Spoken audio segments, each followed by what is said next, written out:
Please welcome the writers of The Big Bang Theory, Steve Holland, Stephen Milaro, Bill Prady, Dave Getch, Eric Kaplan, Maria Ferrari, Andy Gordon, Tara Hernandez, Jeremy Howe, and Adam Faberman. And please welcome our special guest moderator. He's new to the Big Bang Theory family, but his character's been around from the very beginning. Please welcome Jerry O'Connell.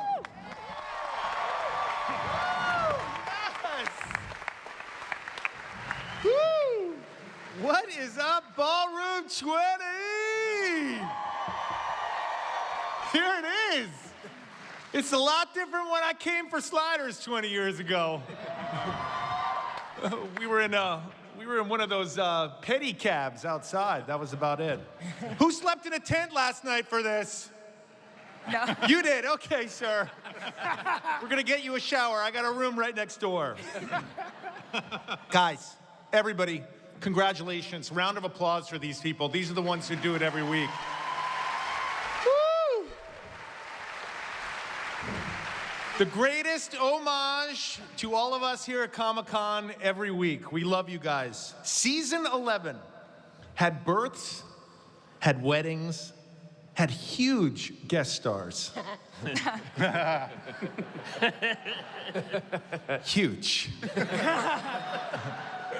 For those who don't know, I played Sheldon's brother, George. Tell us some of your favorite moments. I mean, it's hard to top having you on the show, obviously. Come on. But a few things did, and we'll talk about them. I mean, it was such a great season. The wedding finale, I think we're all super proud of. But for me, getting to meet Mark Hamill and have him come on the show and work with him was amazing. It was literally a dream.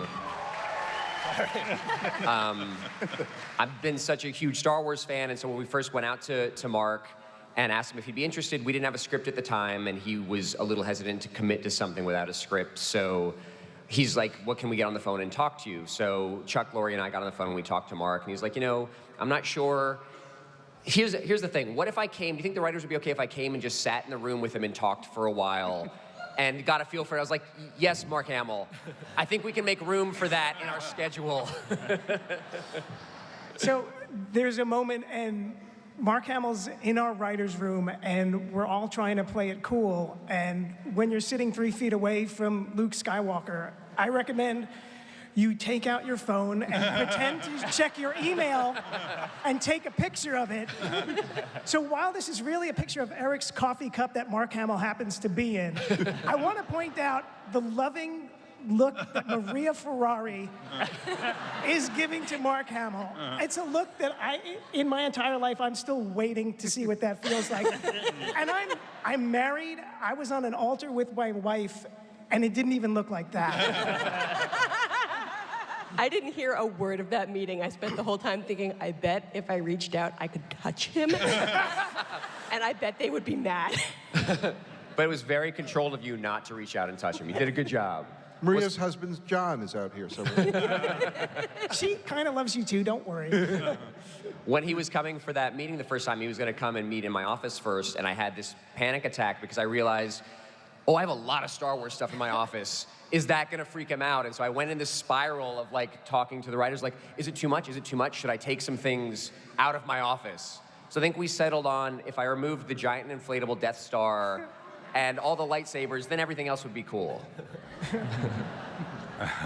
He was so great. I mean, everyone, including me, I mean, I brought my Abulita to come meet him on set. I mean, and he was so gracious with everybody. He took a moment and talked to everybody. He really, he uses that power so well and so kindly. He's just a really special person. He really is. They say don't meet your heroes, but if your hero is Mark Hamill, ignore that advice. You should do it.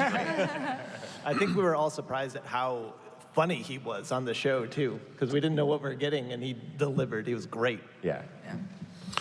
The show has progressed so much over the years. A lot of the characters are married now. We had a huge wedding this season. Even Stuart, as you saw, has a girlfriend, a potential girlfriend. What is it like with those relationships and just...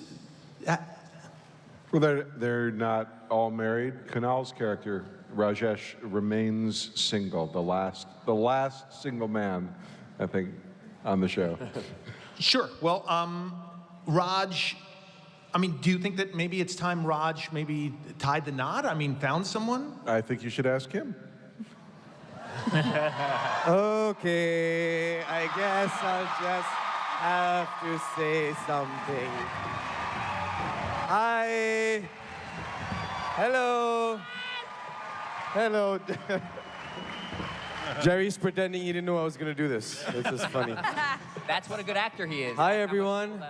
How are you? Wow. It really, really never gets old coming here. You have no idea how much it warms our heart to be here every time we can. Thank you so much, sweetheart. Thank you. Thank you. What was the question? First of all, now would be a great time to announce the after party for this is going to be in Kunal and I's hotel room right next door. Come on by. I like in that story you guys are rooming together. Yeah, right? no, exactly. We got a rate. Kunal, how do you feel about being the only single one standing? I like it. It leaves room for a spin-off. Except it'll be like not young Sheldon, it'll be like old and fat Raj. So you already got a title. Yeah, exactly. That's halfway. Old and fat Raj. That's But I remember when we were doing the table read for the finale, and Stuart's character, has a date to thing, and you came up, and you're like, even Stuart? Really? Even Stuart? I know. That's okay. I enjoy it. I enjoy being the single guy. Seriously, it's really fun. You get to explore different aspects and have many potential guest stars, No. Wow, that sounded way creepier than I thought it was going to. It's the word explore that. Yeah, it's this damn mustache. turn Everything on. I say sounds disgusting. I'm sorry, what is the name of that facial hair? Oh, sorry. Mustache? No, it's a mustache. Yeah, mustache. Speaking of Kunal's hair, this is what we when talk are- about all Okay. the time. By the way, 100% real, everyone. I'm touching it and looking at it here. Your hair was curly this season. Yes. What the what? You know what? This is a good question I've always wanted to ask you guys. Why was it straight in the first place? I mean, I get now because he was, but seriously, we made that. I'd assumed that it was straight in real life and that you just curled it when you were out in the world, but that's not true. Oh, okay. No, seriously, I have no idea why for 10 seasons Roger's hair was straight. This goes back to, it was straightened for the pilot, wasn't it? I was wearing a hat in the The pilot. hat in the pilot. So the first season, The first season, you're right, it was curly the first season. was it, or was it, I don't know. There's not, I don't know. I think we switched hair people for the second season, and then they just decided to flat iron it. That- We may have lost the joke, but we had talked about in the room that Raj straightened his hair because the first person he met in America was Howard. Yeah. And Howard's the coolest guy. We still have that joke. he I think knew. that aired. That was the bounce house when Yeah. we fought, right? Because he was ribbing me so much. Yes. So I decided to go back to getting my hair curly again. Which is a great blessing because, to be honest, flat ironing your hair for 30 minutes before every taping is not fun. But I remember in that Bounce House episode, because you and Simon were in a fight in the show, and you're supposed to shove each other down and bounce each other back up, and we were talking about having stunt people come in and do it, and you're like, no, we can do this. You guys spend some extra time bouncing, I guess, on off hours Yep. To work it We out. couldn't walk for 3 days after, but it was really fun. Man, it was such an honor for me to be there for that wedding. How amazing episode. is Jerry O'Connell, by the way? Listen, now, come on. Obsessed. Obsessed. It was such an honor to be invited to that wedding. And I had to say, I mean, I got really misty-eyed sitting in that crowd. I mean, it was really emotional. And the food was amazing. But talk to us about like decisions you make, like the wedding dress, choosing the perfect wedding dress. How do we come to that? Well, I mean, we spent actually a lot of time talking about the wedding dress and trying to find the perfect wedding dress. But I guess if we're gonna talk about the wedding dress, we probably need to talk to the woman who got to wear the wedding dress. Is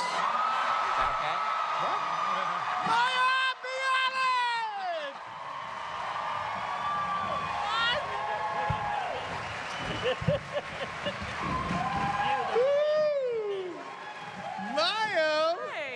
everybody. It's just in the neighborhood. Thought I'd stop by. Yeah. That's it for And you brought surprises, your own guys. name Soon. tag. Mayim, welcome. Thank you. Rocking your Spy versus Spy This shirt. is my Comic-Con shirt from many years ago. Your Bazinga pin, and of course the Mr. Bill pin. Bill. Yep, Mr. Bill. And a DC Universe button. Taking that from me. Yeah. Oh, by the way, I do have to mention, it is amazing going to your set. Everyone wears DC Universe shirts all the time. It's incredible. Mayim, tell us about the wedding episode, picking the dress, your emotions. Tell us all. Well, let's see. I mean, I think that there was a lot of particular thought that went into it on the part of all of these wonderful people. Kunal excluded. He's different and wonderful. But I mean, in terms of what the dress should look like and kind of what that should be, when I went for the fitting, for our first wedding dress fitting, Mary Quigley, basically said, like, here are some ideas, and let's just try on a bunch of different dresses. So we actually had an episode where I was trying on dresses, and we got to see a little more of my body than we ended up showing with the wedding dress. But I think that the idea was, we wanted this character to really get to have a dress that embodied all of her dreams and all of her wishes. And why pick one dream and wish when you can put all of them into one dress? So there was a ribbon and a capelet, and there was like a hoop skirt and also gloves, but don't forget the tiara. Like, it was every single thing one could want, and she chose them all. I remember when we were talking about it, because we obviously had lots of discussions about it, because the first episode where you try it on and the girls don't like it, we wanted to have a dress that was outrageous enough that they could believably not like it and not seem like monsters, and we were a little worried that if the dress was that silly looking, would it be silly at the wedding? We didn't want you to look silly at the wedding. Thank you, appreciate that. I remember talking to you about it, and you were like, you know what, if Amy loves this wedding dress, it's not gonna look goofy. Like, if Amy's happy in this wedding dress and she loves it, I promise it's not gonna look silly. Yeah, and I appreciated that sensitivity. And, it's something Jim and I talk about too, because when we did that episode, I believe him that he thinks she really looks, beautiful and like a pile of swans, which is a good thing. So yeah, I really felt, and I think this is part of our responsibility as our characters, to take the words and the intentions that you have and to make them as true as you believe them to be. These are, I always say, if you love us, it's because you love these people, Yeah, come on. That's true. Don't do the contrapositive. Don't decide you don't love us and decide you don't love them. It was really amazing being at that wedding, because when Amy and Sheldon were exchanging vows, I have a question for all of you. For those who are married, did you write your own vows, and were they as moving as the ones that we saw on the show? I think that's a question that should be answered by the cast of Hamilton.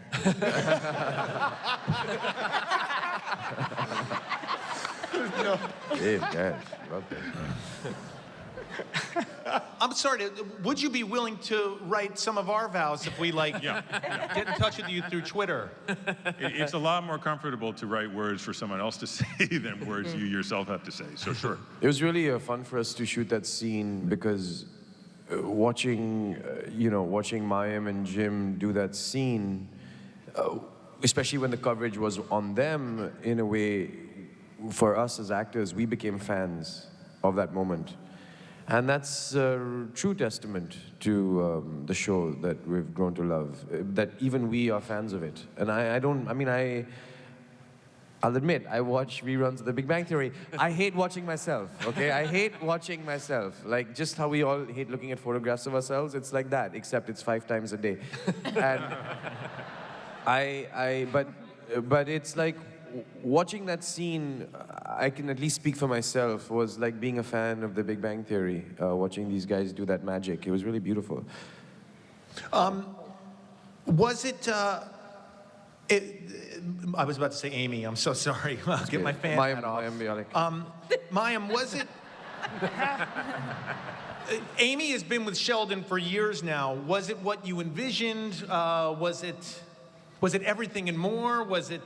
I mean, honestly, I think that I definitely could have understood them not getting married in season 11, meaning there were so many, there are so many amazing things that happened in season 11, and we started season 11 with sort of a reunion, for Amy and Sheldon, and sort of a building back up of this relationship. So I think that, having all of those guest stars, and also for our amazing director, Mark Sandrowski, to get an Emmy nomination for that episode. He's here. He is here. He's here. Yeah. Mark's here So to kind of add to the intensity of that episode, to have all these people, and just technically, I mean, as Kunal said, it was a really, really difficult show to shoot because we don't usually film in those kinds of ways, and there were so many people, and for a multicam show, it's so unusual. So I think that all of that gets added into what we do as actors. It's not simply the words and simply the blocking, it's everything else that's going on. So when I said those vows, I was saying them in front of people that I love and care for as me, and also as this character. So all of that richness gets added in. So I guess the wedding was, more than I ever, definitely more than the sum of its parts. We actually have some audience member questions, so go ahead and line up, and we'll get to you in a second. We were just talking about all the guests that were at the wedding. Kathy Bates plays your mom. How did we get her? Tell us how Teller came in. It was funny, and we get asked a lot, like, you got Teller to speak. He had a line. How did you do that? And it was like, well, we just asked. It wasn't like a magic trick that we had to do on him. Like, he didn't know he was speaking, but it was pretty exciting. He's a fan. He's a big fan of the show. Yeah, he's a fan of the show. He'd been before to some tapings, I think. Yeah. How did you get Kathy Bates? That was awesome. I think our casting people had suggested Kathy, and Chuck Lorre had a relationship with her because he had done Disjointed with her, so he contacted her. Guess that's a question I should have asked you privately, because it didn't turn out that interesting. I drove to her house and I held a boombox thank you. Over my head, and I wouldn't leave. Let's get some audience questions. I think we're lined up there on the left.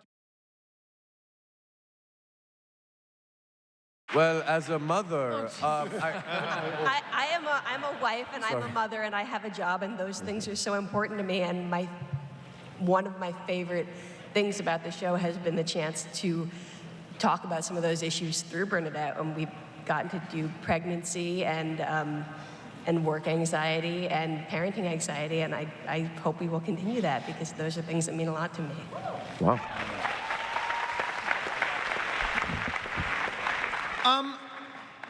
Take us through, like, Big Bang. It's written different than other shows are written. Take us through a process of writing an episode. That's you. I mean, yeah, we tend to write everything as one big group, so it's a lot like this, but less of you there in the room, and we start with, a story idea, and honestly, a lot of the story ideas we generate from things that happen in our lives. It almost becomes a big therapy session where we just talk about our lives a lot, things that have happened, and we try to draw from that. Like, I know the Bill Gates episode, where Leonard meets Bill Gates and had a breakdown in front of him, comes from something that happened to Tara.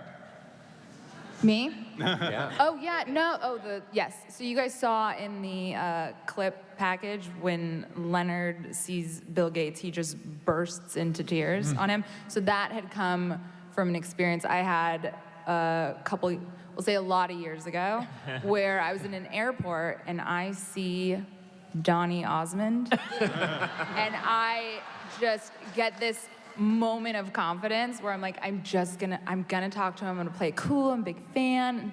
So I walk over there and I get out, Mr. Osmond, and I just, like, grown woman tears, just sob all over him.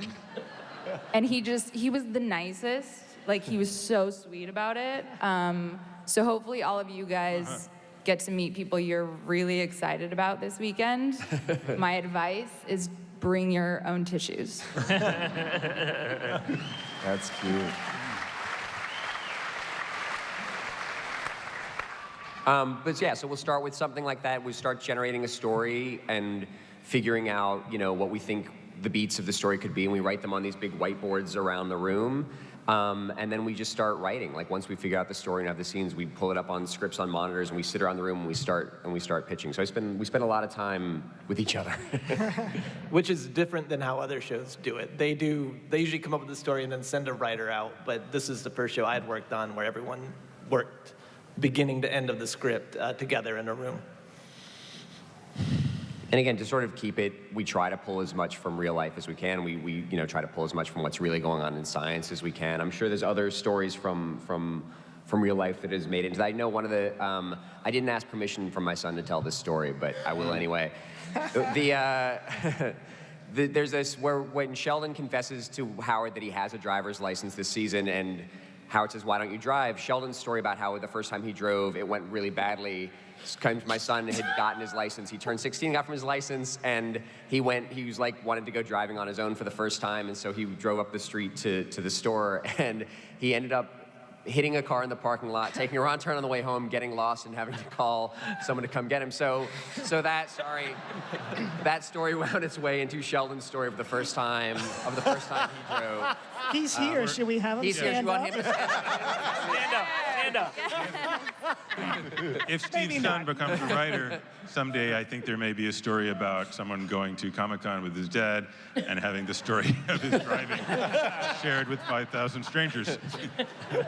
And also the naming episode, right? With Sure. The baby names and Sheldon pitching all those crazy names. That's a superpower Eric Kaplan has. That came right from the room when Maria was pregnant. Eric spent a lot of time trying to offer up name suggestions, and we sort of lifted that conversation and put it in the show. Eric, what were some of your name suggestions for Maria's baby? Well, the actual name of Maria's baby is Anspaplafala Hamperdample.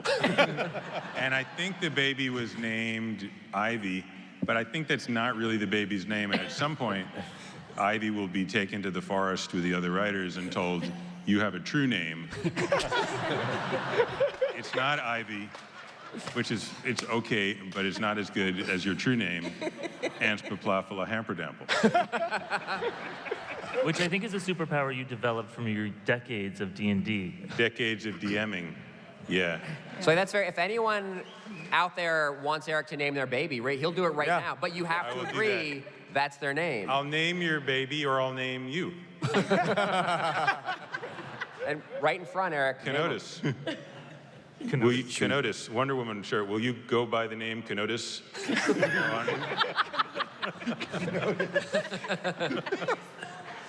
Well, traditional spelling. K-A-N-O-T-I-S. Kenotis. A big hand for Kenotis.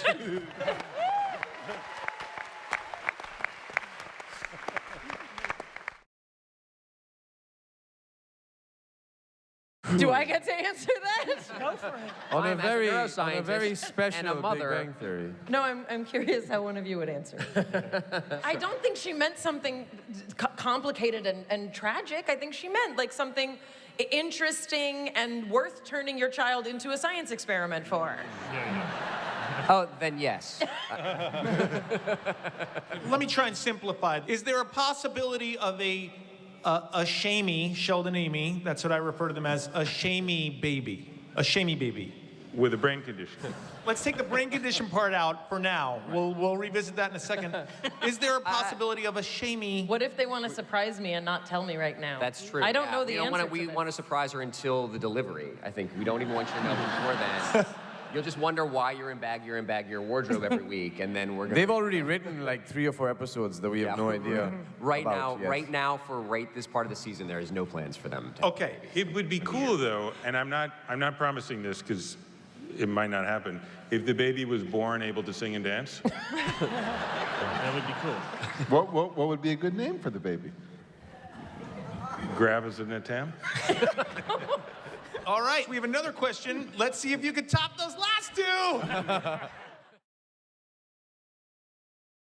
I think Penny has achieved some success in her pharmaceuticals, and I think she's happier now that she's having some professional success. So it's hard. Again, we don't actually have a grand plan for this season. Like we work in smaller chunks from episode to episode. So you know, it's possible if we came up with a great story, but I feel like we've done that with her character once before, where she had broken away from acting and wanted to go back. So right now, there's no plans to have her go back to acting.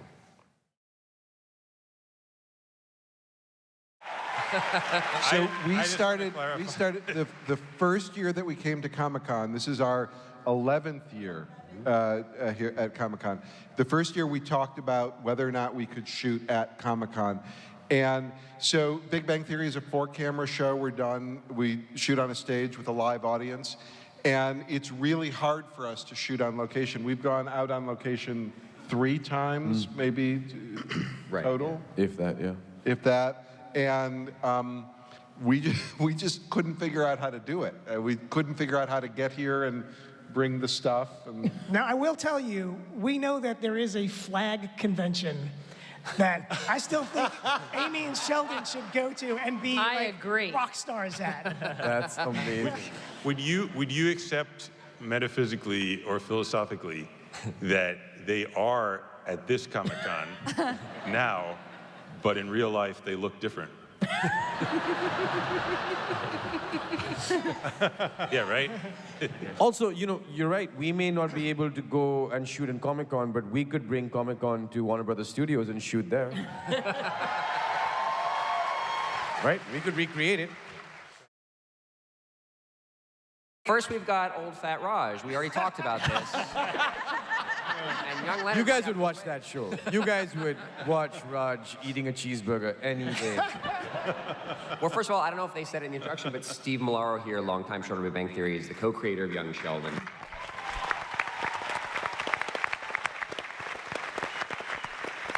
Young Leonard. Or just do a mean no. No. That's his I can't. He's too nice. All right, we're going to do We'll it for think you. about For it. you guys, we're going to do it. Ooh, that's impressive.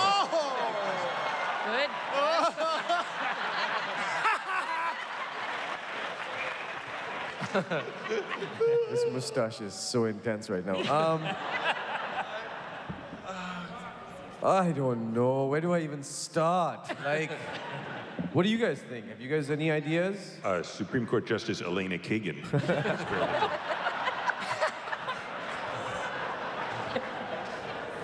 Now you see why Raj is still single. As herself. I don't know. What do you guys think? Who do you want? Gal Gadot? Yeah, that's cool. Oh. Okay. Done. Done. Yeah, that would be nice. That's brilliant. No. Sometimes you don't even have to twirl the mustache to sound good. Yeah, exactly. It works out. Okay, cool. Well, I'm married to her, but I'm trying to think like Margot Robbie. Oh. Yeah. All these tall, attractive. Yeah, this is what I'm talking about. The spin-off, you guys. Go ahead. The real answer is we don't look that far ahead. We have always let the show grow organically, and we basically write one episode at a time. And in that process, the characters sort of grow on their own and let us know where they're headed, if that doesn't sound too weird. Like shamanism. Steve, I actually have a question for you. I'm trying to think in recent memory. Now, I played George, who is Sheldon's older brother, who was introduced in Young Sheldon. Yeah. And has there ever been a prequel on while the postquel is on? I mean, has that ever happened in the history of television? I don't know if it's happened, but we did realize we've sort of opened this weird time machine where we can go back and forth now with characters from the past and put them in the future in Big Bang Theory. It's a neat thing. We're excited to explore more of that. There's an episode we're writing now where we're going to meet grown-up Tam, who's his best friend on Young Sheldon, and we're going to learn what happened to them and why Sheldon has never mentioned Tam in the 11 years he's been on Big Bang. That's really cool. It's pretty cool. Yeah. It's going to be a bit of a mystery. That's cool. It's an interesting situation. Jerry, I think the answer is no. That there hasn't been 2 TV shows that depict a character at different stages in their life on at the same time. But there is Walking Dead and Fear the Walking Dead. There's which is Walking Dead and Fear the Walking Dead is similar, right? There's Better Call Saul and Breaking Bad, but they weren't on at the same time. Right. And MASH and Trapper John. Yeah. Wow. Wow. Whoa. A little They are either interest in young stunned or Fester. bored. It's hard to tell. I count on that. It was really funny for me playing George because I did my research by watching Young Sheldon and basically mimicking Montana's accent. I mean, it was, I had 20 episodes to study. I remember when we first met you and were talking to you about playing, you had said your kids only knew Young Sheldon, that they didn't even know there was a show called Big Bang Theory. So I guess my question is, why is that? And what kind of a horrible father are you? Yeah, Well, you call because that they're parenting, 9 Gary? and they 'Cause I watch don't. Young Sheldon, and I explained to them that I was working on the original Young Sheldon, and they were like, what? No, Young Sheldon's the original. And I went, no, I'm working on the OG Young Sheldon. It's called Big Bang. And they were like, what's that? And I was like, wow, you guys have like 15 seasons of a show to check out. You know, there is a book example of that from literature that simultaneously Clifford the Big Red Dog and Clifford the Small Red Puppy were both coming out. It's true.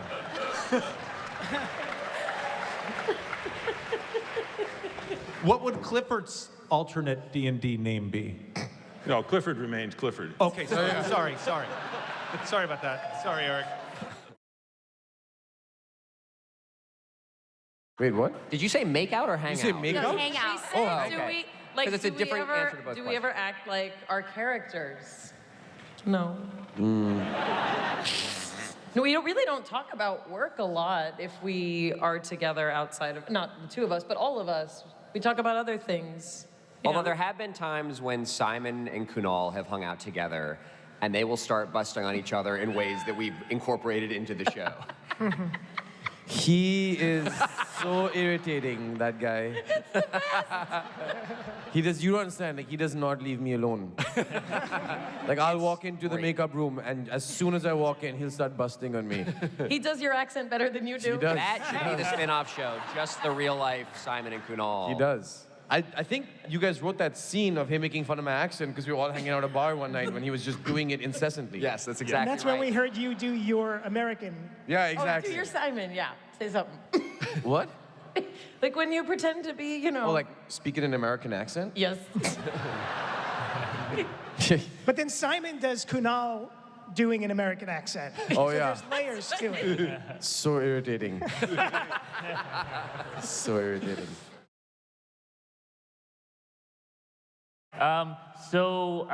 We don't know. I mean, we love writing these stories, and we've been doing the show for, this is the 12th year. It's an incredible journey, and I think somebody tells us when the show ends. I don't think, yeah. I have vision board, if any of you guys have that.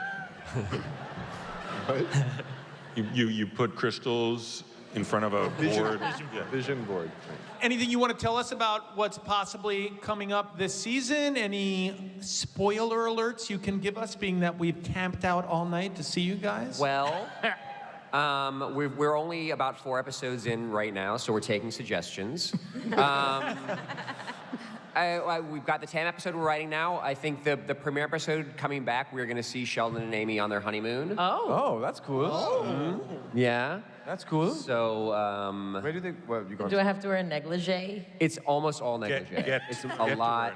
You know, It's really going to be the hardest. We're pushing the bounds of CBS, I think, for this episode. You know, the actors only get to see the script. We only get to see the script the night before we start on August 15th. On August 14th, we'll get the script. And on a week-to-week basis, we get it the night before we start the next We're episode. taping as the script gets emailed to us. Yep. I think Amy should just wear the wedding dress all of season 12. Everywhere she goes. the Maybe supermarket. without the hoop under it so that I can actually sit down Could you in sit? between You couldn't takes. sit in that dress, could you? Like a 1950s peignoir set. So they would put, so when we did that episode, I would delicately hike up the side of the dress, and they would shove a stool, like a milking stool, so that I could perch with the dress around it. That's how Did we you did it. have to ride a seahorse as Aquaman for 12 hours? Because I couldn't even...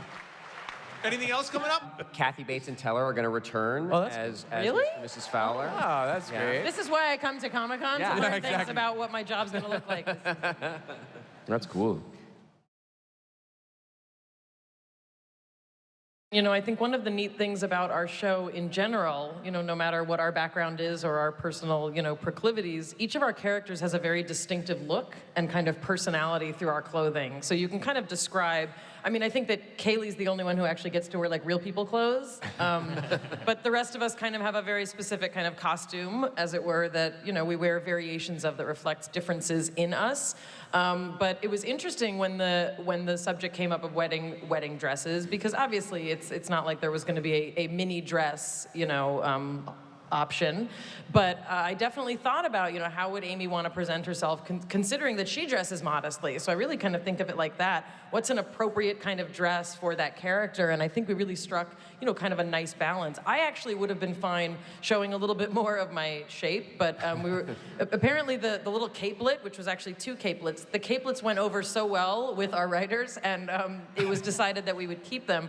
But I think when I you know, was trying on dresses, and when we had the episode, you know, for example, where I was trying on dresses, it was really fun to see what Amy would look like in a strapless dress. I mean, I don't wear strapless dresses, but I thought it was great to show that, you know, these are things that Penny and Bernadette also would choose for her to try on. So it felt really organic, and honestly, it was nice, and it was fun, and it was enjoyable to let Amy feel pretty as I got to feel pretty, you know, just trying those things on. And that felt really good, but I really like that what we settled on, meaning what we arrived at, was, I think, you know, really the equivalent of Amy's clothing, but given her personality, what she would wear.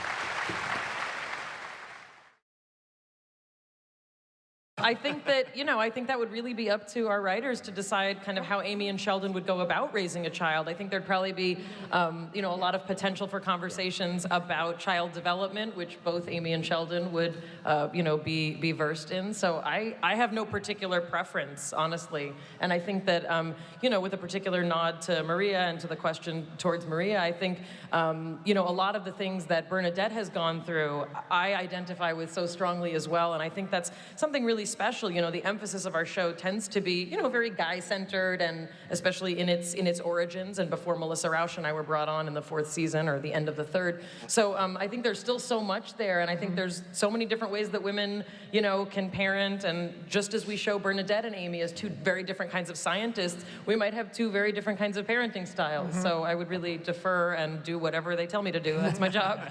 And I can tell you that we do know that Amy and Sheldon ultimately have children, because it was revealed in the final line of season 1 of Young Sheldon. Yeah, Jim Parsons texted me. He's like, oh my gosh, listen what I just read. But as far as will that happen on Big Bang Theory, we have no idea. Cool. Do we have any more questions? Oh, we have to wrap up? Okay. Hey, but let's just thank our stage manager back there who wrangled everybody. Let's thank everybody up here.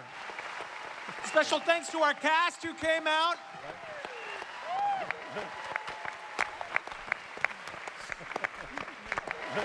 Can I just say something? We wanted to say to you guys, thank you so much. I really wish there were enough words that we could say that would convey how much you mean to us. There really aren't. This show only keeps going because of you. And I swear to you when I say that, we love you guys so much. You're everything to us. And it's only because of you we wake up and we come to work and we love doing what we do. I know Comic-Con is insane, and you guys stand in lines, and you brave the heat, and you still come out here, and that warms our heart in a way that we maybe are not able to convey in words. But only to say one thing, that we love you so much. Absolutely. Thank you. Mayim, Kunal, Steve, no.